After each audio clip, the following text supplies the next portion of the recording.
துலாம் ராசி, துலாம் லக்னக்காரங்க, சுக்கிரன் வீடு சூப்பராக இருக்க டைமு ஜாக்பாட் ராசி. ஏன்னா குரு பகவான்லாம் உங்களை 5ஆம் வீடாக பார்த்துட்டு இருக்காரு.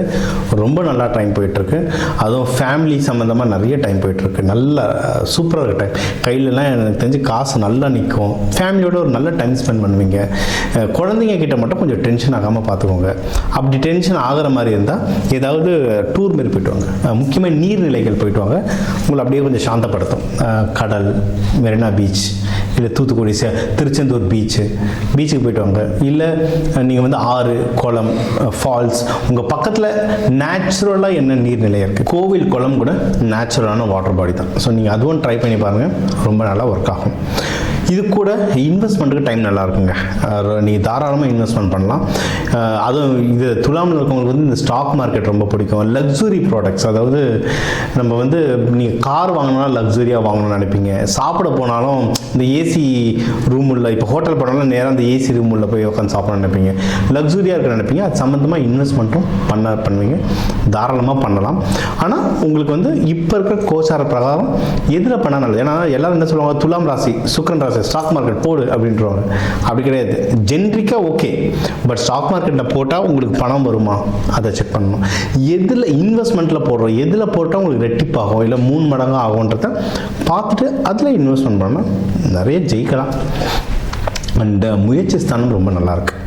ஏன்னா இதில் வந்து நிறைய பேர் சிஏல இருப்பீங்க, ஆடிட்டர்ஸ் இருப்பீங்க, நீதித்துறையில் இருப்பீங்க, ஏதோ ஒரு இடத்துல வந்து நீதி சொல்கிறவராக இருப்பீங்க. ஏன்னா இதோடைய சிம்பிளே பார்த்தீங்கன்னா அந்த தராசு சிம்பிள். அப்படி இல்லைன்னா நீங்கள் அந்த பொசிஷனில் இருந்தீங்கன்னா, இல்லைன்னா கூட நீங்கள் வந்து ஒரு இடத்துல ஒரு மேனேஜராக இருந்தீங்கன்னா கூட பக்கத்து டீமில் இருந்தெல்லாம் வந்து உங்ககிட்ட அட்வைஸ் கேட்பாங்க. சார் நீங்கள் உங்கள் ஒப்பீனியன் சொல்லுங்களேன் அப்படின்னு கேட்பாங்க. ஏன்னா இந்த ஒப்பீனியன் சொல்கிறது வந்து நியூட்ரலாக சொல்கிறவங்க யாருன்னா துலாம் ராசி. இவங்க துலாம் ராசி வந்து துலாம் ராசியில் இருக்கணும். இவங்க வந்து பேசுறது வந்து ரொம்ப கனிவாக அட்ராக்டிவாக பேசுவாங்க. ரொம்ப ஜாலின்றதை தாண்டி அவங்க பேசுறது நம்மளுக்கு கேட்கணும் போல தோணும். அந்த அட்ராக்டிவ் இருக்கும். நியூட்ரலாக கரெக்டாகவும் பேசுவாங்க. ஸோ நீங்கள் இதுக்கு சம்மந்தமாக நீங்கள் எடுக்கிற முயற்சிகளை நீங்கள் நல்லா வின் பண்ணிகிட்டே வருவீங்க. நம்ம சக்தி என்னவோ அதை ஃபுல்லாக நீங்கள் ட்ரை பண்ணுங்கள். ஃபார் எக்ஸாம்பிள் இது சம்மந்தமாக நீங்கள் எது எக்ஸாம்ஸ் எழுதுறீங்க, இது சம்மந்தமாக ஏதோ ஒரு பேச்சு போட்டி, ஏதோ ஒரு போட்டி தேர்வில் இருக்கீங்க அப்படின்னா இதெல்லாம் எடுங்க. ஏன்னா இப்போ நீங்கள் நிறைய பேர் இப்போ காலேஜ் படிக்கிறவங்களும் நிறைய இந்த கேம்பஸ் இன்டர்வியூலாம் வர டைம். இப்போ இந்த கேம்பஸ் இன்டர்வியூ ஸ்டார்ட் ஆகும். நீங்கள் அதிலலாம் வந்து எப்படின்னா அந்த ஒரேட்டேஷன் ஸ்கில் சொல்லுவாங்க, இல்லை குரூப் டிஸ்கஷன் சொல்லுவாங்க. உங்களுடைய பவர் வந்து கம்யூனிகேஷன், அட்ராக்டிவாக பேசுங்க. அதை எடுங்க. அதை எடுக்க நீங்கள் ஜெயிக்கிறது ரொம்ப ஜாஸ்தியாக இருக்கும். அதே மாதிரி பண விஷயம், பணமும் உங்களுக்கு நல்லபடியாக வரும். கரெக்டாக இது எங்கே கொடுக்குறோம், எங்கே வாங்குகிறோம், இந்த செலவுகளை வச்சுக்கிட்டாலே ரொம்ப ஜாஸ்தியாக ரொம்ப சூப்பராக இருக்கும் உங்களுக்கு. திருமணத்துக்கு டைம் ரொம்ப நல்லா இருக்கு. திருமணம் அமையத்துக்கு அதிகமான டைம் நல்லாயிருக்கு. நீங்கள் வந்து இப்போ லவ் பண்ணுறவங்களுக்குள்ள டைம் ரொம்ப நல்லா இருக்குது. ஏதாவது சின்ன சின்ன ஈகோ இஷ்யூஸ் வராமல் இருந்தால் முடிஞ்ச அளவுக்கு நீங்கள் சைலண்ட்டாக போங்க. ஏன்னா இது வந்து சைலண்ட்டாக இருக்க ராசி தான். ஆனால் இப்போ இதிலே சித்திரையெல்லாம் கலக்கும் போது, சித்திரை நட்சத்திரமெல்லாம் இருந்தால் டக்குன்னு சில இடத்துல வந்து டென்ஷன் ஆகிடுவாங்க. ஸோ அது இல்லாமல் ரெகுலேட்டாக வச்சுக்கோங்க. ரெகுலேட்டாக வச்சுக்கிறது எப்படின்னா அதுக்கு இந்த தெய்வ முறைகள் நம்ம சொல்லுவோம். வீடியோ கடைசியில் பாருங்கள், தெய்வ முறைகள் சொல்லுவோம், சில தானிய முறைகள் சொல்லுவோம். இதெல்லாம் நீங்கள் கடைபிடிக்க அந்த மைண்ட் நியூட்ரலிட்டின்றது தாராளமாக வந்துட்டுருக்கும். சரி, வேறு ஜாகிரதையாக இருக்கணும் அப்படின்னா நீங்கள் வந்து பிஸ்னஸ் விஷயத்தில் கொஞ்சம் கவனமாக இருக்கணும். ஏதாவது அன்வான்ட் பாலிடிக்ஸ் ஏதாவது வந்தால் அதை வந்து அப்படியே நகர்ந்து வந்துடுங்க. ப்ராஃபிட்டில் வந்து ஏதாவது நஷ்டமாகிற மாதிரி ஏதோ தப்பாக இருக்குது அப்படின்னா டக்குன்னு அதை வந்து காசு எடுத்துகிட்டு கொஞ்சமாக போட்டால் அதில் என்ன நடக்குதுன்னு டெஸ்ட் பண்ணி பாருங்கள். மற்றபடி சுப நிகழ்ச்சிகள் ஏதாவது நடக்குதுன்னா தேவையான ஆட்களை மட்டும் கூட வச்சுக்கணும். ஏன்னா உங்களுக்கு வந்து ஃப்ரெண்ட்ஸு சர்க்கிள் ஜாஸ்தியாக இருக்கும். ஏன்னா சுக்கரன் வந்து எல்லாரையும் அட்ராக்ட் பண்ணுறதுல நிறைய ஃப்ரெண்ட்ஸுங்க வருவாங்க. ஆனால் எல்லாரும் நம்மளுக்கு நல்லது தான் செய்வாங்களான்னு கேட்டால் அது ஒரு கேள்விக்குறி. எல்லாருக்குமே தான் ஏதாவது ஒரு பிரச்சனை பண்ணி விட்டுருவாங்க. அதனால் யாரை கூப்பிட்றீங்கன்றதை கரெக்டான ஆளுங்களை வச்சுட்டிங்கன்னா ஜெயிச்சிடலாம். அதே மாதிரி இப்போ தூக்கமோ இல்லை வீட்டில் ஏதோ சின்ன சின்ன மிஸ் அண்டர்ஸ்டாண்டிங்லாம் போயிட்டுருக்குன்னா இப்போ ஒரு தெய்வ முறைகள் சொல்கிறேன், அதை ட்ரை பண்ணி பாருங்கள், நல்லபடியாக வரும்.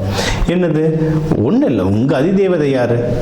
மகாலட்சுமி தாயார், அஷ்டலட்சுமி, இவங்களெல்லாம் வழிபட சூப்பராக இருக்கும். அதுவும் நீங்கள் சுவாதி நட்சத்திரமாலாம் இருந்தீங்கன்னா லக்ஷ்மி நரசிம்மர், யோக நரசிம்மர் வேறு, லக்ஷ்மி நரசிம்மர் வேறு. அவங்க ரெண்டோடைய பவரும் வேறு வேறு. எல்லாமே நரசிம்மர் தான், ஆனால் லக்ஷ்மி தாயாரோட இருக்கும்போது அது வேறு மாதிரி வேலை செய்யும், சூப்பராக வேலை செய்யும். உங்களுக்கு வந்து லக்ஷ்மி நரசிம்மர் அவங்கள வச்சு நல்லபடியாக வேண்டுங்க. நம்ம சாமி ஃபோட்டோவை எடுத்துகிட்டு வந்து பெட்ரூமில் வைக்க வேணாம், ஆனால் லக்ஷ்மி நரசிம்மர் குங்குமம் எடுத்துகிட்டு விட்டுட்டு போய் படுக்கலாம். நீங்கள் அதை பண்ணும்போதே நல்ல வேலை செய்யும். அருகம்பில்லை தலைக்காணி கீழே வச்சுட்டு தூங்கலாம், இது ரொம்ப நல்ல வேலை செய்யும். இதெல்லாம் தொடர்ந்து பண்ணிட்டு வர ஏதாவது தடங்கள் இருந்தால் உங்களுக்கு அது எல்லாமே நிவர்த்தி ஆகும். இன்னொன்று, நீங்கள் வீட்டில் எப்பவுமே தூபம் போட்டுக்கிட்டே இருங்க. ஒரு காலில் தூபம் எடுத்தோன்னா ஃபுல்லாக வீடு முழுக்க காட்டுங்க. ஏன்னா நம்ம ஃபஸ்ட்டுலாம் அந்த பழக்கங்கள் இருக்கும், அம்மாங்க எல்லார் வீட்லையும் பண்ணுவாங்க. இன்றைக்கி எல்லோரும் எந்த ஆஃபீஸு ஸ்கூலு ஆஃபீஸ்னு ஓட்டுறது அது எதுவும் பண்ண மாட்டோம். வீடு முழுக்க தூபம் போடுங்க, அது சரியாக பவர் ஒர்க் ஆகும். அது நீங்களாம் வந்து எப்படின்னா காற்று ராசி, உங்களுக்கு வந்து ஒன்றும் சிறப்பாக வேலை செய்யும். இன்னும் கோவில்களில் நீங்கள் போனீங்கன்னா கோவில்களே தூபம் போடுறதுக்கு எதனா வாங்கித்தாங்க, சாம்பிராணி வாங்கி தரதோ இல்லை அது வாங்குறதுக்கான காசோ இதெல்லாம் கொடுக்க ரொம்ப சூப்பராக இருக்கும். தைப்பூசம், மகா சிவராத்திரிலாம் வருது, இதெல்லாம் என்ன உங்களால் அன்னதானம், முக்கியமாக ஸ்வீட் பால் சம்மந்தமான பொருட்கள், பால் கோவாவோ இல்லை பாலோ இதெல்லாம். ஏன்னா நம்ம வந்து நினச்சிட்டோம் சாப்பாடு எடுத்து சாப்பாடாக கொடுத்தா தான் அன்னதானம். இல்லை, எவ்வளோ பேருக்கு தாகம் எடுக்கும், பால் கொடுங்க, சூட டீ கொடுங்க, இதெல்லாம் கொடுக்க டீலாம் நல்லா சுக்கரனுங்க, ட்ரை பண்ணி பாருங்கள். டீ வந்து ராகுன்னு சொல்லுவாங்க, சுக்கரனுக்கும் இது நல்லா வேலை செய்யும். டீ கொடுங்க. இப்போ கிரிவலம் நிறைய இடத்துல கிரிவலம் போவோம். தைப்பூசத்துக்கே இன்றைக்கி வந்து நம்ம திருத்தணி பாண்டியிலலாம் கிரிவலம் போயிட்டுருக்காங்க.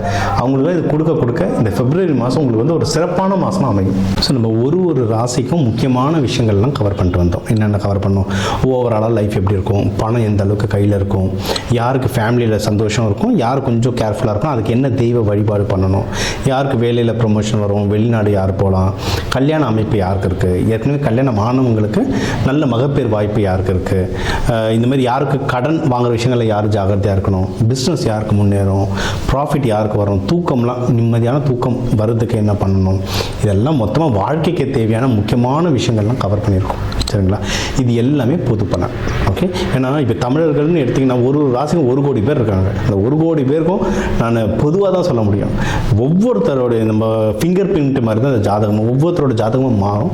ஸோ உங்களுக்கு தனிப்பட்ட கேள்விகள் இருந்தால் என்னோடய நம்பருக்கு தாராளமாக கால் பண்ணலாம். இதை வந்து நம்ம தெளிவாக உங்களுக்கு மட்டும் உங்கள் ஜாதகத்தை வச்சு நம்ம சொல்லலாம். இதை தாண்டி இந்த நவகிரகங்களையும் பஞ்சபூதத்தையும் எப்படி ஆக்டிவேட் பண்ணுறது, இல்லை எப்படி பேலன்ஸ் பண்ணுறதுன்ற பயிற்சிகள் சொல்கிறோம்.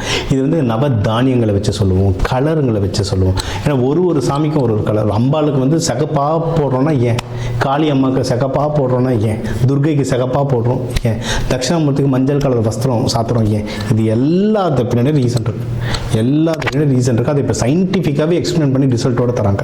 சரிங்களா? இந்த பயிற்சிகள் எல்லாம் கொடுக்குறோம். இதை கற்றுக்கிட்டிங்கன்னா, இது ஏன் கற்றுக்கணும் அப்படின்னா, நம்மளுக்கு என்ன பிரச்சனை, என்ன தோஷம் வந்தாலும், சனி பயிற்சி நடந்தாலும், ராகு பயிற்சி நடந்தாலும், நமக்கு வந்து எப்படி அந்த கிரகத்தை பேலன்ஸ் பண்ணணுன்றது தெரிஞ்சிடுச்சுன்னா நம்ம கையில் தாங்க எல்லாமே, நம்ம கையில் இருக்குது. அதை சொல்ல எல்லாமே நம்ம கையில்னுவாங்கல்ல, அதுதான். சரிங்களா? ஸோ இதை ஃபுல்லாக ஃபாலோ பண்ணுங்கள். உங்களுக்கு எதனா டவுட் இருந்தால் தாராளமாக கேளுங்க.